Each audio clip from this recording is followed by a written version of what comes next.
and I'm here in the northern part of Israel. We are hearing alarms, sirens. We're running to the bomb shelter, not only all night, but all day. And I'm here with someone from Hollywood called Meri Crouley. And she's been running to the bomb shelters too. And it's just amazing to hear from people that stand with Israel in the media. I look at this war and I know there's been the Swords of Iron War. Okay, so we've been at war. Hamas attacked us. They massacred our people. Hezbollah joined in. We had to evacuate the entire north of our country because of their missiles and their plans to conquer the Galilee. That's what they had. They have the Radwan force, terrorist proxies of Iran. And now Iran, for the fourth time, has attacked us. And we've gone to remove the nuclear weapons. They moved them. A lot is going on with these 7 fronts. But I look at it and I say there's an 8th front. It's the media. And that's where you spend a lot of your time, is in the media, where media is produced in Hollywood. I know that even just to catch everybody up, in this Operation Roaring Lion, Lion's Roar, America calls it Epic Fury, and we're working together, and America and Israel. I know we've had around 3,000 missiles on us, something like this. In fact, I have some numbers here. We've had about 128 waves of attacks at time of this filming, 13 or so killed in Israel, about 1,540 people injured, hundreds of ballistic missile attacks. Here I have written 200 ballistic missile attacks, but it's been more. More than 2,800 people have been evacuated from their homes to all kinds of hotels as well, and places. We, as our charity, helps people in need, giving them, sometimes it's just a food voucher to the supermarket, helps them, and we're doing our best in this time. So you are a producer of all kinds, you're a leader, you're in many entertainment circles in Hollywood, and you're here obviously in Israel, so you work throughout the world. You have the Now is the Time program on television and online, working in collaboration with Destiny Studios, right? I'd love to visit you and all that. I know you have a real heart, not only for Israel and the destiny of the free peoples, democratic free peoples of the world. You also are exposing and shining a light through your production about human trafficking. Yes. Right? And what is that called, that movie you're doing about against human trafficking? Yes, thank you, Chaim, for having me on. It's good to be here. The name of my show is called Now is the Time. I think it's appropriate because we're in a time of war. In Ecclesiastes, it says there's a time of war. Yes. We're in that time right now of Operation Lion's Roar.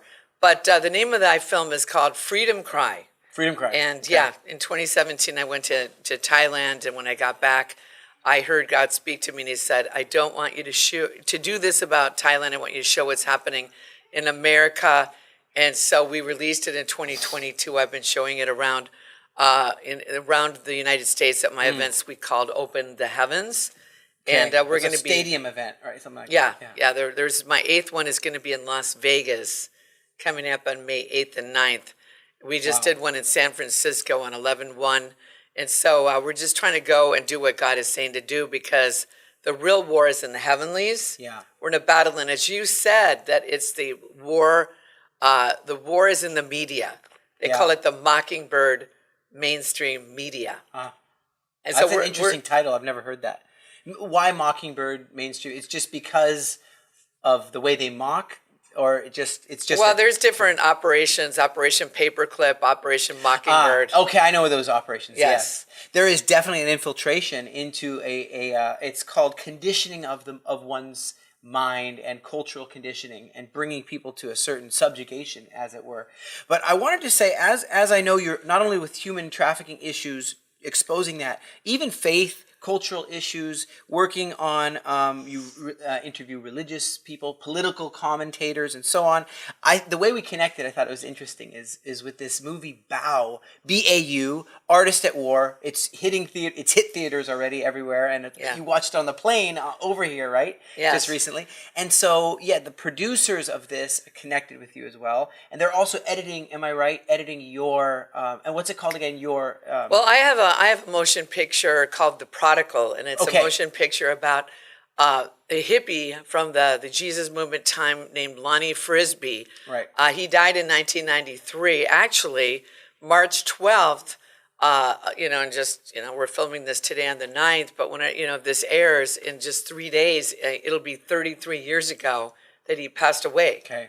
On March 12th, 1993. Right. And God is a God of numbers and times and sequences, and we're in an appointed season right now. Because of the war, you feel that this war on Israel, and I feel that the mask was covering it's like a dark cloud to not see the threat to the real world that not only the Muslim Brotherhood but this IRGC poses with their nuclear weapons that can eventually hit America, can hit Europe right now, are hitting Israel right now, and that's a threat that if you stop me if I'm wrong, but are there many people who feel they should just put their head in the sand and just, if we ignore it, like an ostrich puts their head in the sand, if we ignore this diabolical apocalyptic regime of terror that's killing their own people, thousands upon thousands, then it'll go away? Is that a real thought for some people in Yes, America?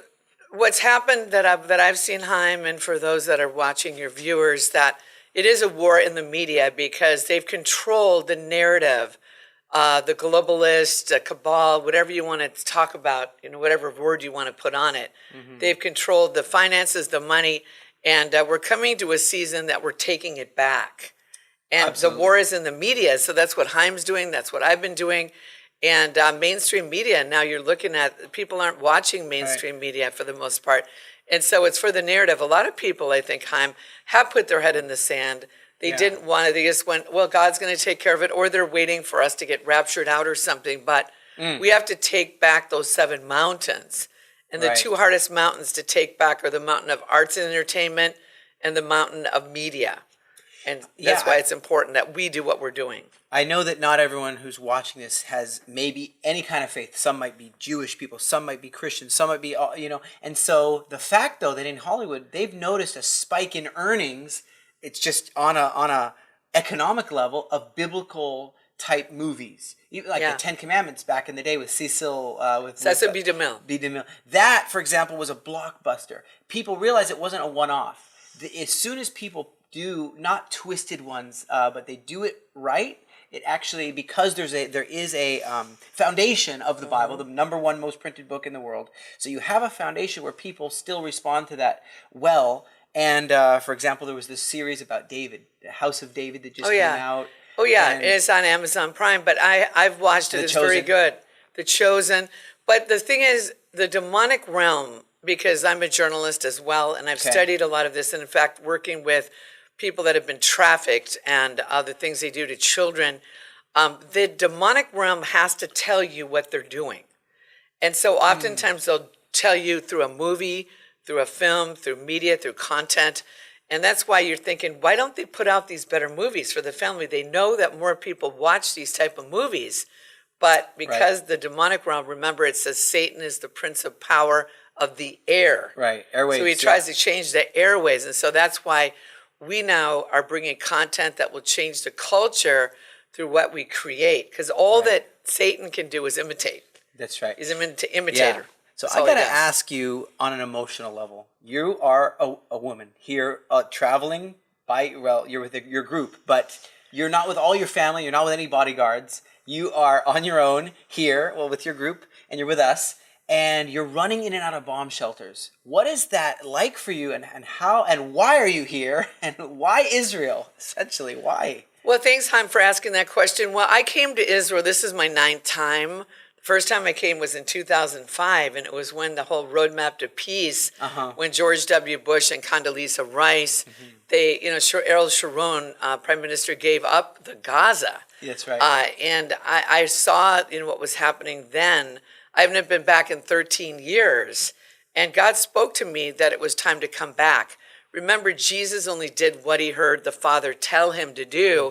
So I knew we were to come back, and I'm with, of course, your father-in-law, Dean Bai of, Aliyah Return Center. Yeah. He's been an incredible host, and the things that you're doing here on the land and with the people and with Israel.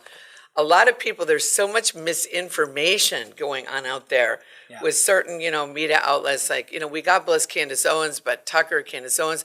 people are being heard. There's a genocide going on in the Gaza and things like this, which is Starvation totally campaign, apartheid, every kind of word, Yes. catchphrase, buzzword, which is completely a false, Right. slanderous attack. It's a blood libel, just like Yeah. it was in the Middle Ages. It's completely Well, a false. lot of people get a lot of views too when you put out this type of content. And I Yeah. think they probably really believe this is happening, but it's like false evidence appearing real, fear. Yeah. They propagate fear. But I came here because I believe it was significant. The fact that we came 5 days before Purim. I flew in on the 23rd. Right, Purim is the time where we remember Esther, Yes. the queen who was in Persia, the Yes. very place that's called Iran, who's attacking us now. But back in the day, they were friends.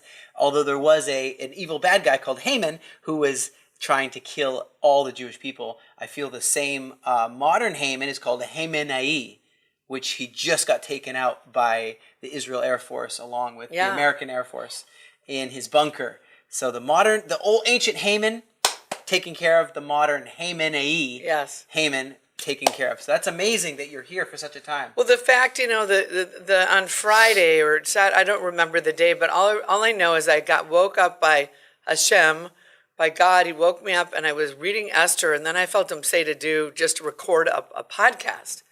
And I did, and at the end of the podcast, all of a sudden, the first siren I ever heard went off, and I looked up and I go, I think there's a siren. Yeah. I go, I better get going.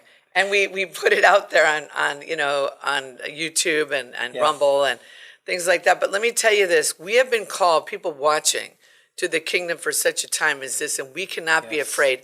Yes, as we're running to the bomb shelters, a part of you is a little bit, of course, concerned. Yeah, healthy caution is good. Yeah, but like Esther said, if I perish, I perish. So at this point, you could be, I live in Los Angeles, you could be living in LA and have an attack come. Yeah. There's sleeper cells all over. This is what I'm saying. People America. they're discovering, even in the way, like, if this war didn't happen and nuclear weapons were acquired and the whole proxy of terror globally of Iran's diabolical IRGC was able to run the world from Iran through fear and violence, extreme violence, mind you, that there would be no turning back. People would say, I want to go back to Belgium as I once knew it. I want to go back to France as I once knew it. You can't go back. There comes a point of no return. Do you know that? Same could happen in America and Canada. There Yes. comes a time, I'm not saying we're there yet, but I feel we're getting near to that cusp.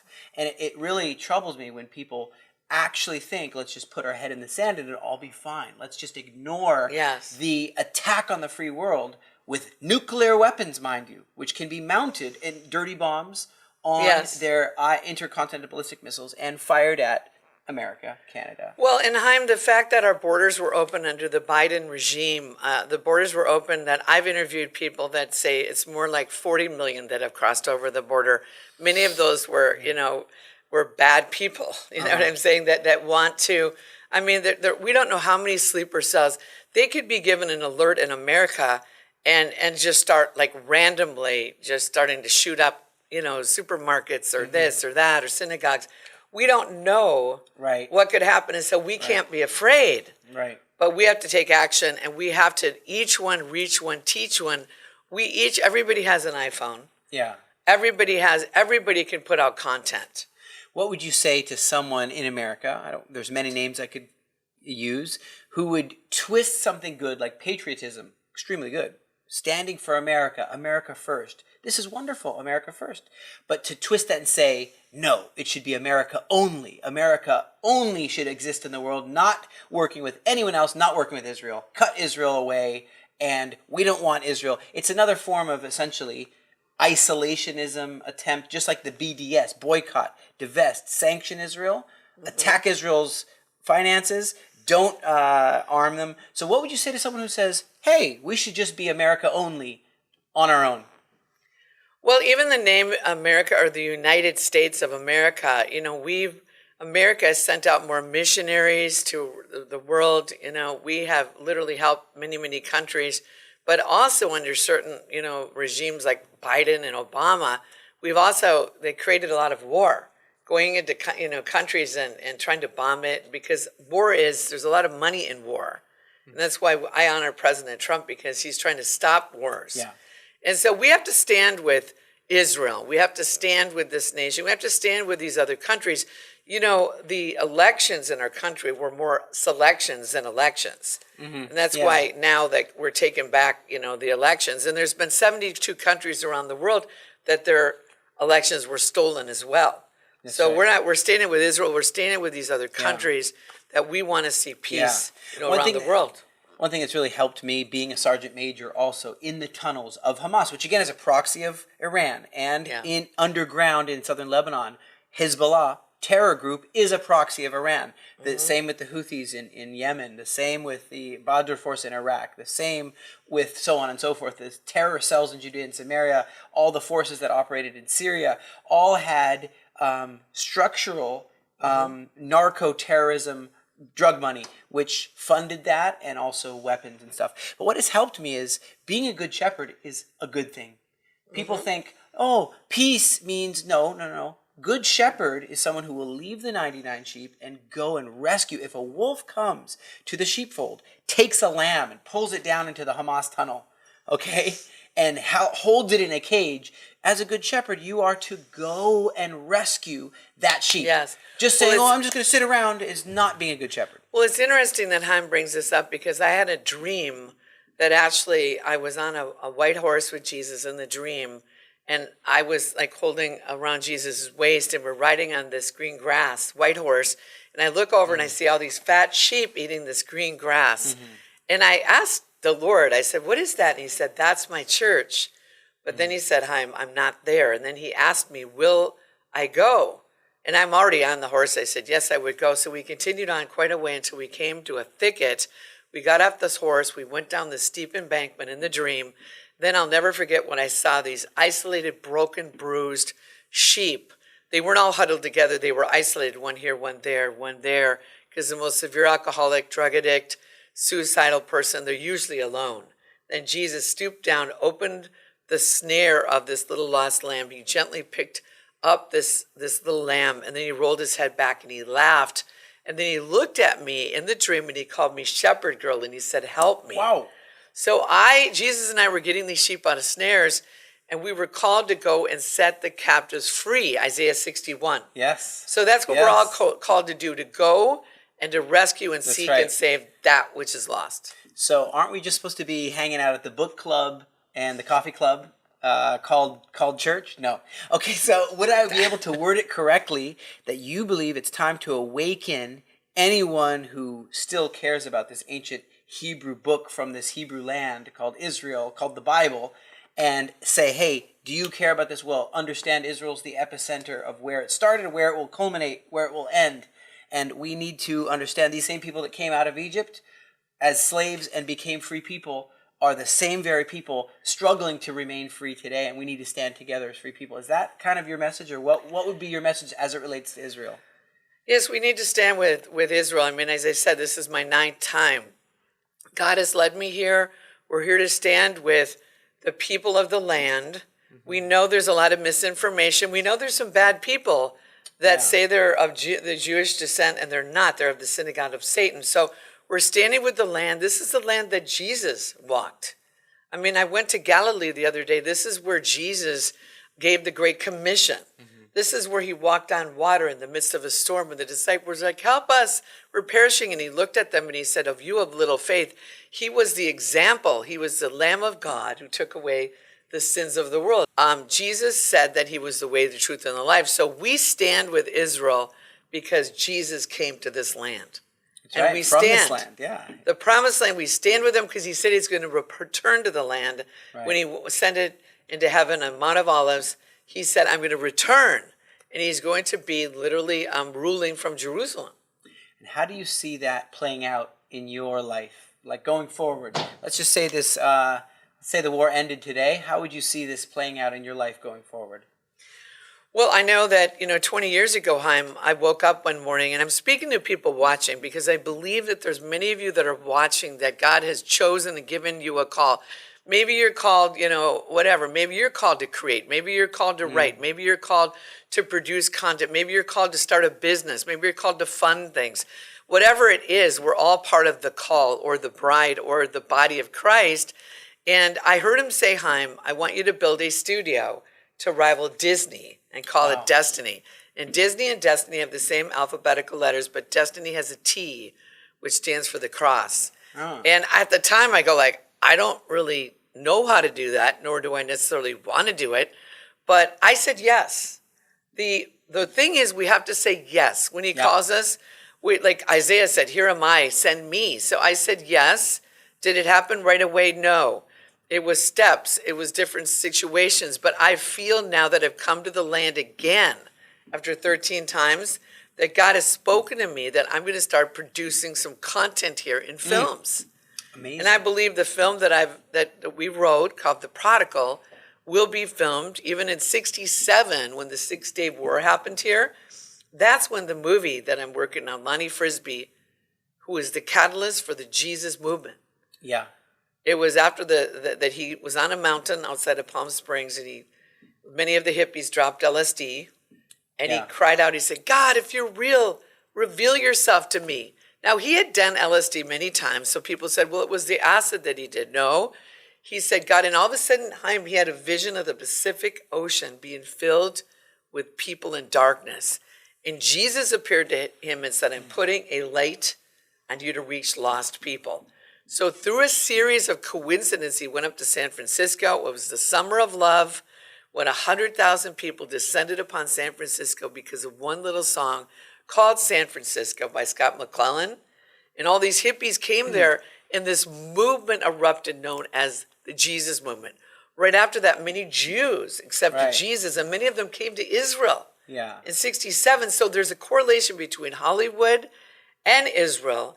And I believe the content that will be produced, like the 10 Commandments and different things in the past, we're going to see content. God told me that the greatest movies have yet to be released. The greatest music, we're going to see it, Chaim. Yeah, we're going to see it to those of you watching it. Some of you, I think, are going to be involved. Yes. And right here, this very studio in the Galilee, right there's the Jordan River, right there's the Sea of Galilee. We're literally in the place that changed the world once, and I believe the story's not over. We know the story's not over, but it's all going to come back to the Galilee.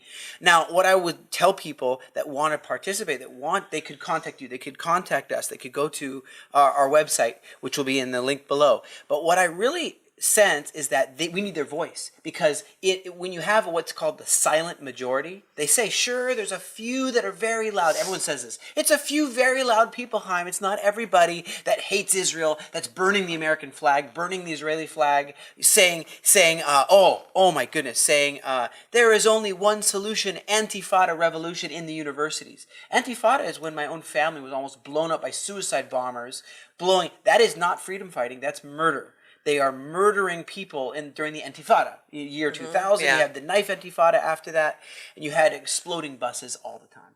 Okay, and people that are supposed to be educated are calling for mass violence and the murder of Jewish people, the blood in the streets. That is diabolical. That's like Haman that we talked about. So people need to let their voice be heard and not be the silent majority, and be a loud.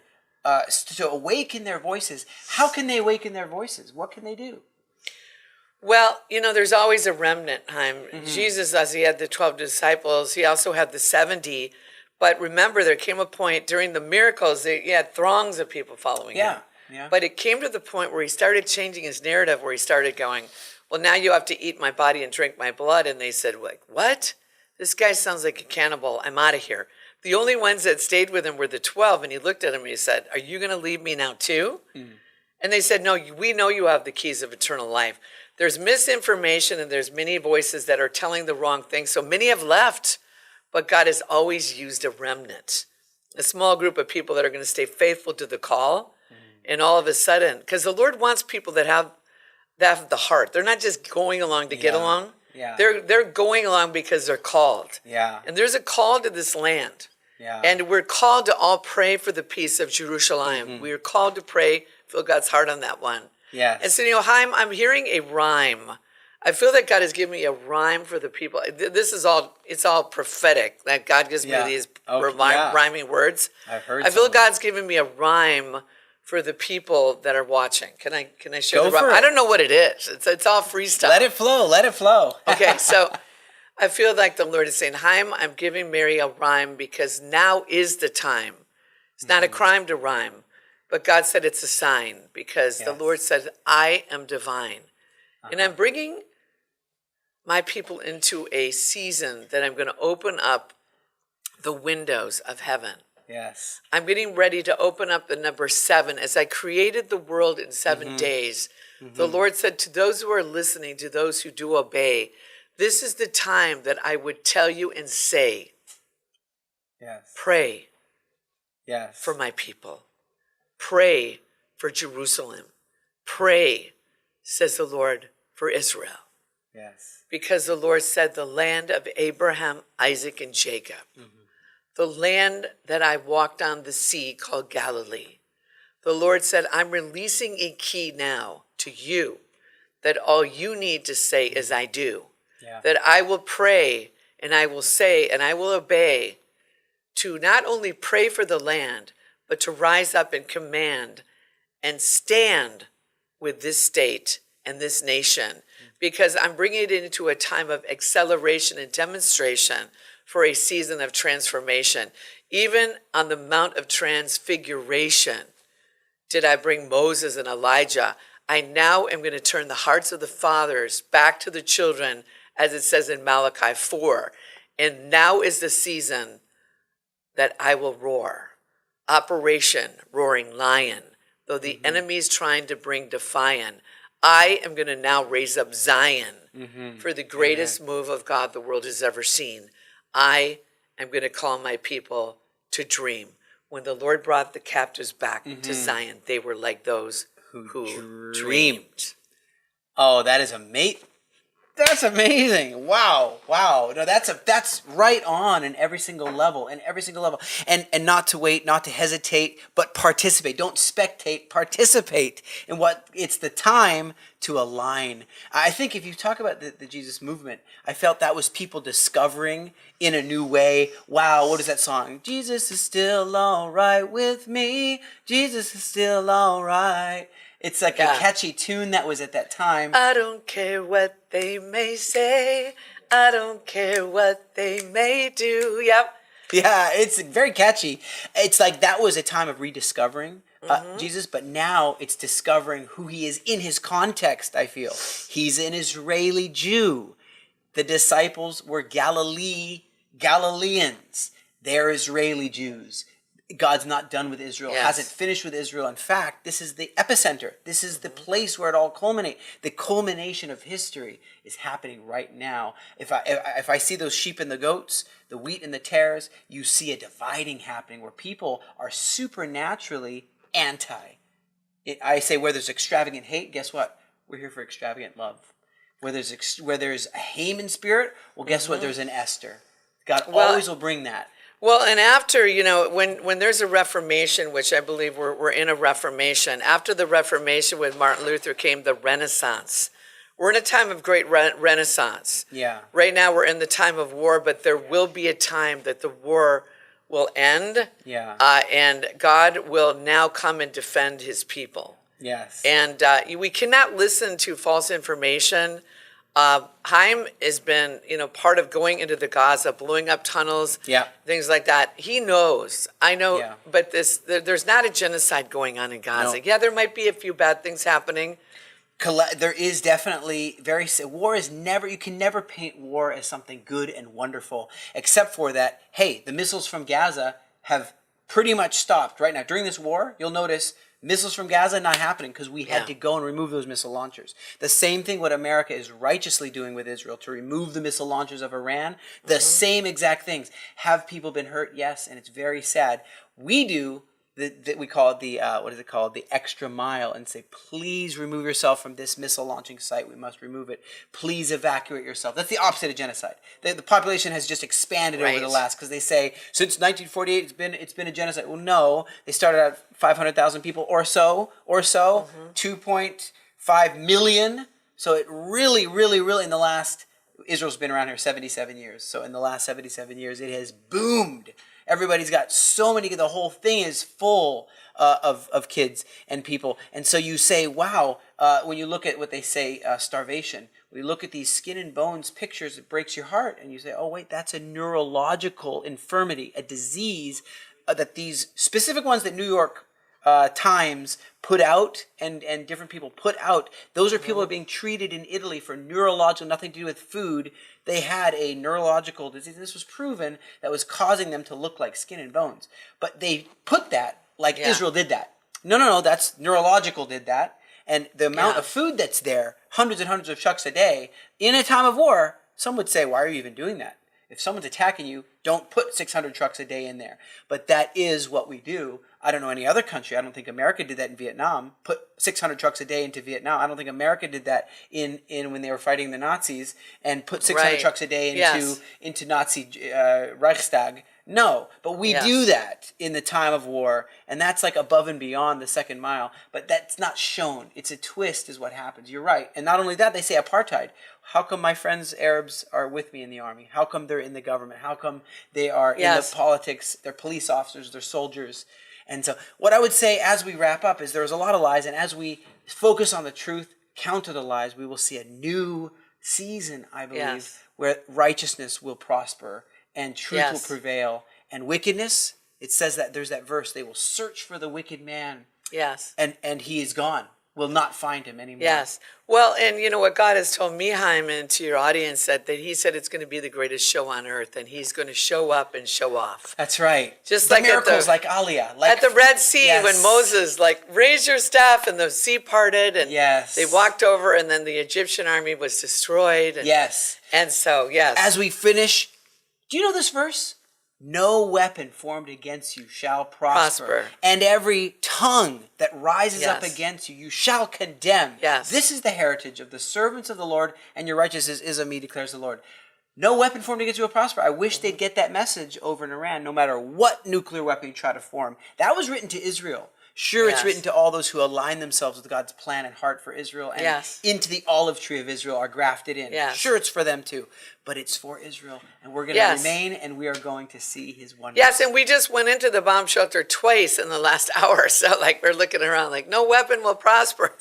Right? So it's a real deal out here because, you don't know what's going to happen. These people are under constant threat all over the country of Israel, running into bomb shelters. In fact, one of the gentlemen, Andre, who's actually working now with the Return Center, he said last night 5 times that they had to get up and bring his kids down into the bomb shelter. And it's not always just right next door.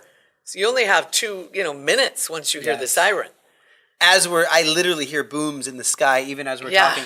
Hey, before we have to run for another siren, thank you so much for coming on. Meri, may your voice continue to grow, and the destiny of you and all those who stand for Israel continue to go forward and shine in the darkness. God bless you. Yes, God bless you.